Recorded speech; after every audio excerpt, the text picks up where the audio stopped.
نحمدہ ونصلی علی رسولہ الکریم اما بعد۔ ترجمے والے قرآن پاک کا صفحہ نمبر 891، 24واں پارہ، سورہ حامیم سجدہ، دوسرا رکوع، آیت نمبر 9 تا 12۔ اعوذ باللہ من الشیطان الرجیم، بسم اللہ الرحمن الرحیم۔ قل أئنكم لتكفرون بالذي خلق الأرض في يومين وتجعلون له أندادا ذلك رب العالمين وجعل فيها رواسي من فوقها وبارك فيها وقدر فيها أقواتها في 4 أيام سواء للسائلين ثم استوى إلى السماء وهي دخان فقال لها وللأرض ائتيا طوعا أو كرها قالتا أتينا طائعين فقضاهن 7 سماوات في يومين وأوحى في كل سماء أمرها وزينا السماء الدنيا بمصابيح وحفظا ذلك تقدير العزيز العليم۔ صدق اللہ العظیم۔ پچھلی آیات میں اللہ تعالیٰ نے اس بات کا تذکرہ کیا تھا کہ مشرکین توحید کی بات سننے کے لیے ہی تیار نہیں ہیں۔ اللہ تعالیٰ نے اب عقلی دلیل دی ہے کہ مشرکین یہ بات مانتے تھے، مکہ کے مشرک یہ بات مانتے تھے کہ دنیا کا خالق بھی اللہ ہے، مالک بھی اللہ ہے۔ وہ یہ مانتے تھے کہ اللہ کے علاوہ کوئی خالق نہیں ہے، اللہ کے علاوہ کوئی مالک نہیں ہے۔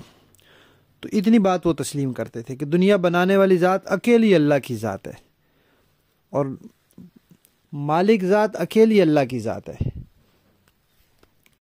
اور کسی کو اللہ کے برابر کیا اللہ کے قریب بھی نہیں سمجھتے تھے۔ لیکن وہ یہ کہتے تھے کہ جیسے بادشاہ ہوتا ہے، اس کے وزیر ہوتے ہیں، اس کے نیچے پھر محکمے کے افراد ہوتے ہیں۔ اب وہ محکمے کے افراد بادشاہ کے برابر تو نہیں ہوتے، لیکن وہ بادشاہ کا نظام چلانے میں اس کے ساتھ شریک ہوتے ہیں، حکومت چلانے میں ساتھ شریک ہوتے ہیں۔ تو اسی طرح یہ جو بت ہیں یہ نظام چلانے میں اللہ تعالیٰ کے شریک ہیں، اور بت بھی اصل میں بت نہیں، وہ انہوں نے کچھ نیک لوگوں کے ناموں کے بت بنائے ہوئے تھے۔ تو وہ کہتے تھے یہ جو نیک لوگ ہیں یہ اللہ کے ساتھ شریک ہیں، وہ کیونکہ چلے گئے ہیں تو اب ہم نے ان کی تصویریں اور ان کے بت بنا کے رکھ لی ہیں تو ہم ان کی عبادت کرتے ہیں۔ تو اصل میں وہ بتوں کے پیچھے بھی ان نیک لوگوں کی عبادت کرتے تھے اور ان نیک لوگوں کو اللہ تعالیٰ کی خدائی میں شریک سمجھتے تھے۔ تو اللہ تعالیٰ نے ان کو عقلی دلیل سے سمجھایا ہے کہ آپ ان سے کہیں کہ کیا تم اس ذات کی توحید کا انکار کرتے ہو جس نے زمین کو بنایا 2 دنوں میں؟ اکیلے اس نے 2 دن، تم بھی مانتے ہو کہ اکیلے بنایا اس نے، تو جس نے اتنی بڑی زمین 2 دن میں بنائی، اور 2 دن میں بھی کیوں؟ انسان کو سمجھانے کے لیے کہ کام تدریج سے آہستہ آہستہ طریقے سے کرنا ہے، ایک دم سے ہر کام آنن فانن نہیں ہو جاتا، ورنہ اللہ کہتے ہو جا تو زمین فوراً ہو جاتی، بن جاتی۔ تو بتایا کہ 2 دن میں اللہ نے زمین بنائی اور تم اللہ کے ساتھ شریک ٹھہراتے ہو، حالانکہ اللہ تعالیٰ جو ہیں وہ تو تمام جہانوں کے پروردگار ہیں۔ پھر بتایا کہ اللہ نے زمین بنائی، صرف زمین نہیں بنائی، زمین میں اللہ نے پہاڑ رکھے جو زمین کے اوپر ابھرے ہوئے ہیں، جمے ہوئے ہیں نیچے سے اوپر ابھرے ہوئے، اور پھر صرف پہاڑ نہیں، پہاڑ کیوں بنائے؟ تاکہ زمین ڈگمگائے نہیں۔ ایک طرف سمندروں کی گہرائیاں ہیں تو دوسری طرف پہاڑوں کی اونچائیاں ہیں، اس سے توازن برابر ہے۔ اور پھر بارک فیہا، برکت رکھی اس میں، یعنی ضروریات زندگی کا انتظام کیا۔ آج سائنسدان دوسرے سیاروں تک رسائی حاصل کر رہے ہیں، کوئی کہتا ہے کہ ہم چاند تک پہنچ گئے ہیں، کوئی کہتا ہے نیپچون تک، کوئی کہتا ہے فلاں تک، لیکن وہاں ضروریات زندگی مہیا نہیں ہیں، اس لیے کہ اللہ تعالیٰ نے وہاں جاندار مخلوق کو پیدا ہی نہیں کیا، رکھا ہی نہیں۔ جہاں اللہ نے جاندار مخلوق رکھی ہے وہاں اللہ تعالیٰ نے ضروریات زندگی کا انتظام بھی فرمایا ہے۔ اور زمین بنائی، پہاڑ اس میں بنائے، اس میں زمین کے اندر چیزیں پیدا کی، یعنی زمین کے اندر کانیں رکھی، دھاتیں رکھی، اور زمین سے غلہ اگایا، سبزہ اگایا، ہر قسم کی چیزیں ضروریات پیدا کیں، اور پھر اسی زمین میں ان زمین والوں کی خوراکوں کا انتظام کیا، باقی ضروریات کا انتظام بھی کیا اور خوراکوں کا انتظام بھی کیا۔ اب یہ سارے کام کتنی دیر میں ہوئے؟ فرمایا 2 دن میں تو بنائی تھی زمین، اور 2 دن میں پھر اللہ نے یہ سارے کام کیے۔ یہ سوال کیا گیا تھا نبی پاک صلی اللہ علیہ وسلم سے کہ اللہ نے آسمان اور زمین کتنی دیر میں بنائے، تو اللہ تعالیٰ نے فرمایا کہ ان سے کہیں کہ اب ان کے سوال کا جواب پورا ہو گیا کہ یہ زمین کے سارے کام پورے 4 دن میں ہوئے۔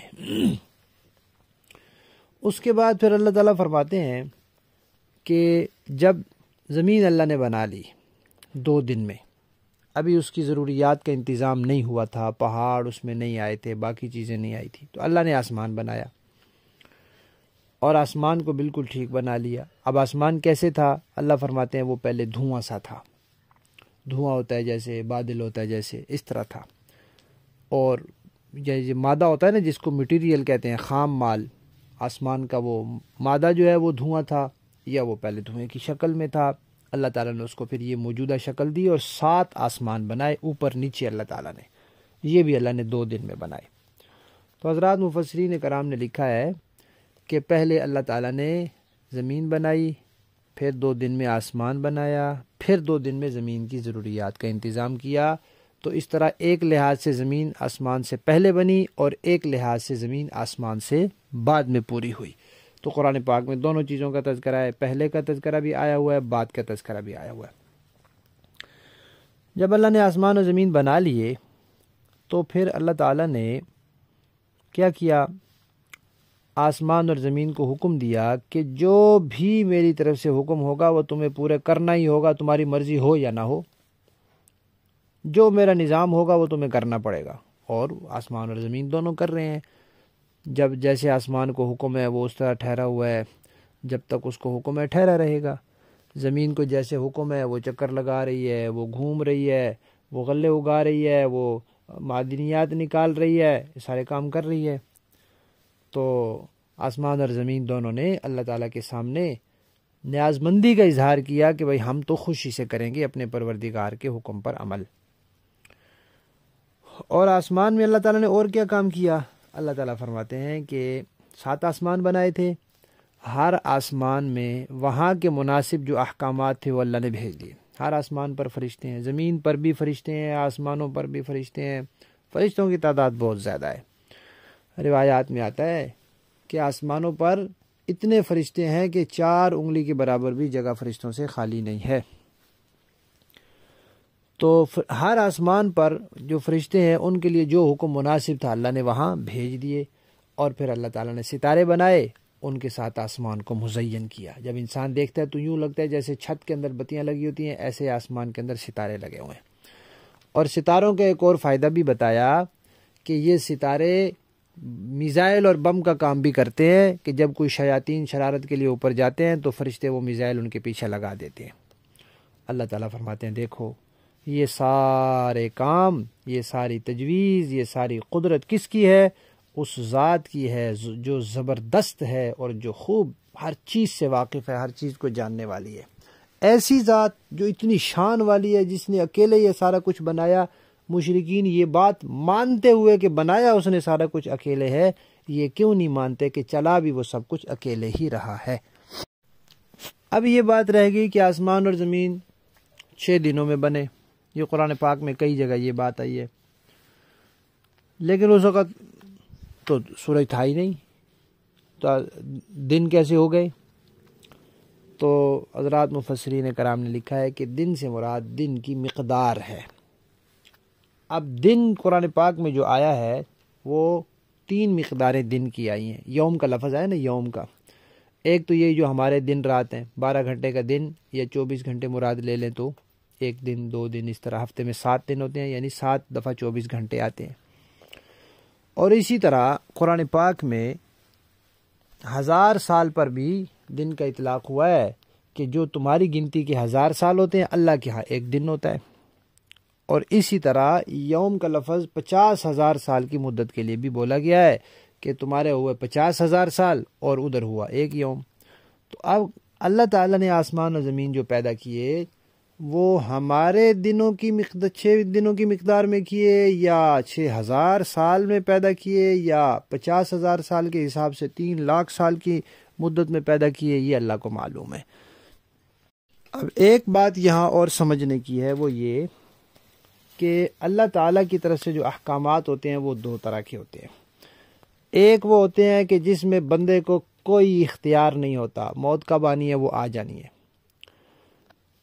اولاد اللہ نے کتنی دینی ہے، اللہ نے دے دینی ہے. اس طرح صحت اور بیماری وغیرہ کے حوالے سے کچھ احکامات اللہ تعالیٰ کے ہوتے ہیں، روزی کتنی ملنی ہے وہ اتنی ہی ملنی ہے. یہ اللہ تعالیٰ کی طرف سے طے ہوتے ہیں، ان کو کہتے ہیں تکوینی احکامات. تو یہ تکوینی احکامات انسان کے لیے بھی ہیں، فرشتوں کے لیے بھی ہیں، جنات کے لیے بھی ہیں، باقی ساری مخلوقات کے لیے، آسمان و زمین کے لیے بھی، چاند سورج کے لیے بھی، ہوا پانی کے لیے بھی، بارش کے، ہر چیز کے لیے ہیں. لیکن ان کے لیے صرف یہی احکامات ہیں. اس میں کسی کا کوئی زور نہیں کہ اللہ کے حکم کی خلاف ورزی کر لے. نہ آسمان زمین کر سکتے ہیں، نہ چاند سورج کر سکتے ہیں، نہ بارش کر سکتی ہے. اس کے ساتھ ساتھ اللہ تعالیٰ کے احکامات کی ایک دوسری قسم ہے جس کو کہتے ہیں تشریعی احکامات. وہ انسان اور جنات کے لیے، اس میں پھر انسان کو اختیار ہے، کرنا چاہے تو کر لے، نہ کرنا چاہے تو نہ کرے. اللہ نے فرمایا نماز پڑھو، روزہ رکھو، زکوٰۃ دو. اللہ نے فرمایا ایمان لاؤ، عقیدہ ٹھیک کرو، عمل سنت کے مطابق بناؤ، اخلاص پیدا کرو. یہ ساری باتیں اللہ تعالیٰ نے حکم دیے ہیں، یہ حکم ہے، یہ بھی اللہ کے حکم ہیں، لیکن یہ تشریعی ہیں. اب اس میں انسان کو اختیار ہے، جنات کو بھی اختیار ہے، اور یہی ان کا امتحان ہے. اگر وہ ان احکامات کو پورا کرتے ہیں تو کامیاب ہیں، ان کے لیے جنت ہے. اگر نہیں کرتے تو ناکام ہیں، ان کے لیے دوزخ ہے. لفظی معنی دیکھیے، قل آپ فرما دیجئے، کیا انکم تم لوگ لتکفرون انکار کرتے ہو بالذی اس ذات کا، یعنی اس ذات کی توحید کا، خلق جس نے پیدا کیا، الارض زمین کو، فی یومین 2 دنوں میں، وتجعلون اور تم بناتے ہو لہو اس کے لیے اندادا شریک ٹھہراتے ہو، شریک تجویز کرتے ہو. ذالک یہ ذات تو رب پروردگار ہے، العالمین سارے جہانوں کی. وجعل اور پھر اس نے بنائے، فیہا اس زمین میں، رواسیا پہاڑ، من فوقہا زمین کے اوپر ابھرے ہوئے، وبارکا اور برکت رکھی، فیہا اس میں، وقدرا اور مقرر کی، فیہا اس میں، اقواتہا زمین والوں کی خوراکیں، فی 4 ایام یہ سارے کام 4 دنوں میں ہوئے، سواءً پورا ہو گیا جواب، للسائلین سوال کرنے والوں کے لیے جنہوں نے سوال کیا تھا کہ کتنی دیر میں یہ بنے. ثم پھر استوا اللہ نے توجہ فرمائی، الی السماء آسمان کی طرف، وہیا اور وہ آسمان اس وقت، دخان دھواں تھا، فقال اللہ نے فرمایا، لہا اس سے، وللارض اور زمین سے بھی، ائتیا تم دونوں چلے آؤ، طوعاً خوشی سے، او کرہن یا ناخوشی سے، جو حکم ہوگا اللہ کا وہ کرنا پڑے گا. فقالتا ان دونوں نے عرض کیا، اتینا ہم دونوں آئے ہیں، طائعین خوشی سے، یعنی احکامات خوشی سے بجا لائیں گے. فقواہن پھر بنائے اللہ نے وہ 7 سماوات، اس کے اللہ نے بنا دیے 7 آسمان، فی یومین 2 دنوں میں، وَأَوْحَا اور وہی بھیجی اللہ نے، فی کل سماء ہر آسمان میں، امرہا جو اس کے معاملے کی تھی، وَزَيَّنَّا اور اللہ فرماتے ہیں ہم نے زینت بخشی، السماء الدنیا دنیا والے آسمان کو، بمصابیح چراغوں یعنی ستاروں کے ساتھ، وحفظا اور حفاظت کا بھی ان کو ذریعہ بنایا. ذالک یہ ہے، تقدیر تجویز اس ذات کی، العزیز جو زبردست ہے، العلیم جو خوب جاننے والی ہے. با محاورہ دیکھیں جی، قل أئنكم لتكفرون بالذي خلق الأرض في يومين وتجعلون له أندادا ذلك رب العالمین۔ کہہ دیجئے کہ کیا تم واقعی اس ذات کے ساتھ کفر کا معاملہ کرتے ہو جس نے زمین کو 2 دن میں پیدا کیا اور اس کے ساتھ تم دوسروں کو شریک ٹھہراتے ہو؟ وہ ذات تو سارے جہانوں کی پرورش کرنے والی ہے۔ وَجَعَلَ فِيهَا رَوَاسِيَ مِن فَوْقِهَا وَبَارَكَ فِيهَا وَقَدَّرَ فِيهَا أَقْوَاتَهَا فِي 4 أَيَّامٍ سَوَاءً لِلسَّائِلِينَ۔ اور اس نے زمین میں جمے ہوئے پہاڑ پیدا کیے جو زمین کے اوپر ابھرے ہوئے ہیں، اور اس میں برکت ڈال دی، اور اس میں توازن کے ساتھ اس کی غذائیں پیدا کیں۔ سب کچھ 4 دن میں کیا، سوال کرنے والوں کے لیے جواب پورا ہوا۔ ثم استوى إلى السماء وهي دخان فقال لها وللأرض ائتيا طوعا أو كرها قالتا أتينا طائعين۔ پھر وہ آسمان کی طرف متوجہ ہوا جبکہ وہ اس وقت دھوئیں کی شکل میں تھا، اور اس نے آسمان سے اور زمین سے کہا چلے آؤ، چاہے خوشی سے یا زبردستی۔ دونوں نے کہا ہم خوشی خوشی آتے ہیں۔ فَقَضَاهُنَّ 7 سَمَاوَاتٍ فِي يَوْمَيْنِ وَأَوْحَى فِي كُلِّ سَمَاءٍ أَمْرَهَا وَزَيَّنَّا السَّمَاءَ الدُّنْيَا بِمَصَابِيحَ وَحِفْظًا ذَلِكَ تَقْدِيرُ الْعَزِيزِ الْعَلِيمِ۔ چنانچہ اس نے 2 دن میں اپنے فیصلے کے تحت ان کے 7 آسمان بنا دیے، اور ہر آسمان میں اس کے مناسب حکم بھیج دیا، اور ہم نے اس قریب والے آسمان کو چراغوں سے سجایا اور اسے خوب محفوظ کر دیا۔ یہ اس ذات کی نپی تلی منصوبہ بندی ہے جو زبردست ہے اور خوب جاننے والا ہے۔ صدق اللہ۔